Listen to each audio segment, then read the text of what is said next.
I gathered 2 more canoe loads of abalones soon after that, mostly the sweet red ones, and I cleaned them and carried them to the house. Along the south part of the fence, where the sun shone most of the day, I built long shelves out of the branches and put the meat up to dry. Abalones are larger than your hand and twice as thick when fresh, but they shrink small in the sun, so you have to dry many. In the old days on the island, there were children to keep away the gulls, which would rather feast on abalones than anything else. In one morning, if the meat was left unguarded, they could fly off the month's harvest. At first, whenever I went to the spring or the beach, I left Rontu behind to chase them off, but he did not like this and howled all the time I was gone. Finally, I tied strings to some of the abalone shells and hung them from the poles. The inside of the shells are bright and catch the sun, and they turn one way and another in the wind. After that, I had little trouble with the gulls. I also caught small fish in a net I had made to hang them dry for the winter light. With meat drying on the shelves and the shells flashing and turning the wind and the strings of fish hanging on the fence, the yard looked as if a whole village were living there on the headland instead of just Rontu and me. Every morning after I had gathered food for the winter, we went out on the sea. At the end of the summer, I would gather roots and seeds to store, but now there was nothing that needed to be done.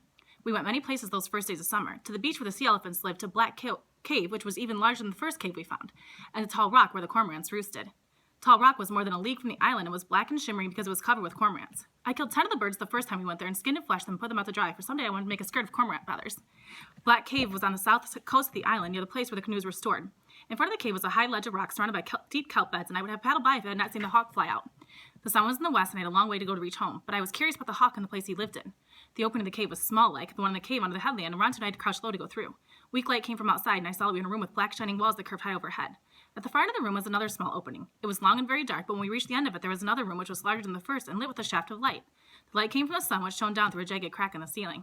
Seeing the sun shining down the black shadows drifting over the walls, Rontu barked and began to howl. The sound echoed through the cave like the howling of a whole pack of wild dogs. It sent a cold feeling down my back. "Be quiet," I shouted, putting my hand over his jaws. My words echoed and echoed in the room. I turned the canoe around and started back towards the opening. Above it, on a deep ledge that ran from the south side of the room to the other, my gaze fell upon a row of strange figures.